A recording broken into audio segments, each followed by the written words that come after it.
को लेकर बीजेपी चुनाव में जा रही है। पिछले 10 साल से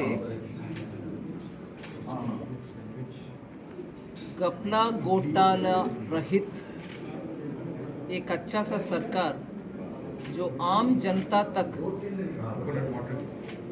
विविध योजनाओं के द्वारा उनके सशक्तिकरण के लिए, एम्पावरमेंट के लिए काम किया है, उन कामों का विस्तार करते हुए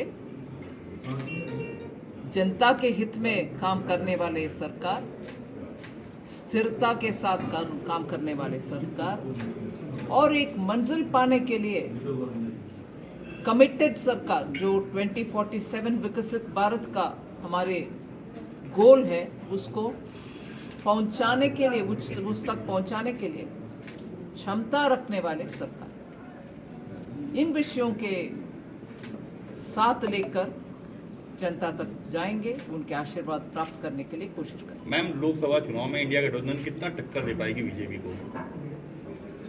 अभी है क्या इंडिया गठबंधन?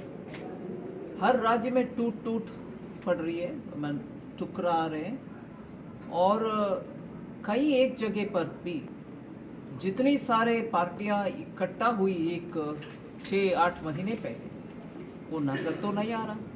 इसलिए इंडी अलायंस के ऊपर अगर आप प्रश्न पूछ रहे हैं, पहले उसमें कितने बचा है उसका विवरण दीजिए, फिर हम टकराव की लड़ाई के बाद। मैम, यूपी में राहुल और अखिलेश एक साथ हो गए हैं, क्या लगता है कि इन दोनों एक साथ होने से जो 80 सीट है, सबसे बड़ी जो यहाँ सबसे ज़्यादा सीटें हैं, उससे फर्क पड़ेगा भाजपा को? मैं याद दिलाना चाह रही हूँ, इससे पहले भी एक बार दोनों साथ में थे, उस समय क्या हुआ? साथ फोटो खिंचवाना एक विषय है, मगर जनता के पास जब जाएंगे, साथ क्या जा रहे हैं, क्या इनके कार्यक्रम के ऊपर संज्ञान में लेकर के बात कर रहे हैं या दूसरे को ऊपर नीचे करते हुए बात कर रहे हैं, ये सब भी वो दोनों दोस्तों के अलायंस में विषय है जो आप मीडिया में निगरानी रखना चाहिए कि क्या चल रही है। महाराजगंज समेत तमाम लोकसभा सीटों को सपा ने कांग्रेस के खाते में दिया है, क्या ये सपा का मास्टर स्ट्रोक माना जाएगा? मास्टर स्ट्रोक को नॉर्मली डेफिनेशन ये कहते हैं कि उनके स्टेप्स के द्वारा सफलता हासिल कर। अभी तक उनके सेवरल मास्टर स्ट्रोक हो गए हैं, मैं तो सफलता नहीं देख रही। मैम, लगातार राहुल गांधी भारत जोड़ो न्याय यात्रा के जरिए बेरोजगारी, भ्रष्टाचार का मुद्दा उठाए, उनके बयान में कितनी सच्चाई है? उनके बयान में बहुत सारे ऐसे विषय, इन दोनों सिर्फ मामला नहीं है जी, दूसरे को पर्टिकुलरली महिला को नीचे दिखाते हुए बात वो कर रहे हैं, जिससे महिला आज जागरूक है।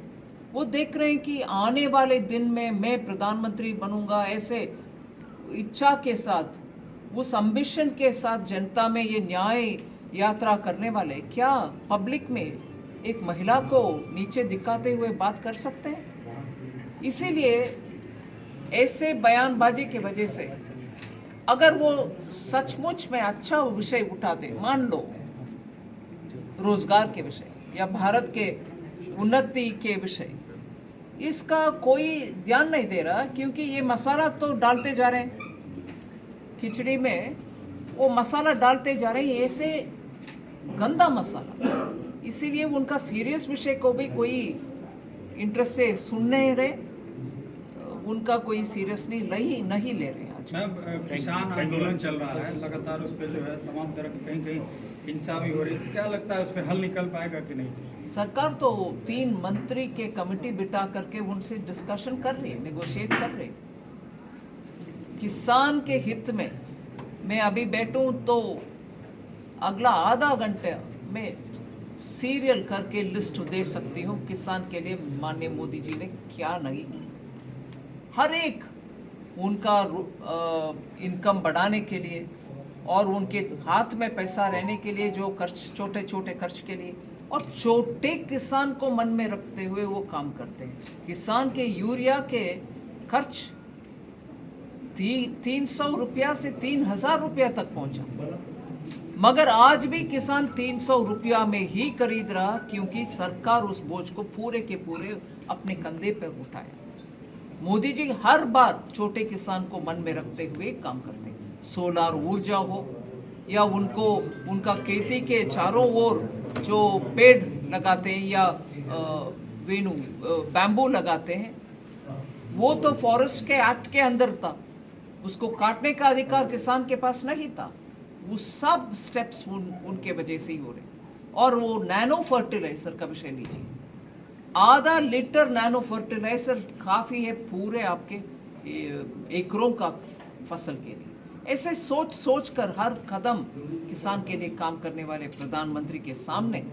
और प्रोक्योरमेंट देख लीजिए, गेहूं का दान का कितने किसान से प्रोक्योरमेंट हुआ, एमएसपी में कितने किसान से प्रोक्योरमेंट हुआ, और उसके जरिए कितना पैसा किसान के हाथ में गया। इसलिए किसान के विषय में हमारे लगातार सिंसियर प्रयत्न है, अभी भी सिंसियरली उनसे बात करें। ठीक, थैंक यू। Thank you.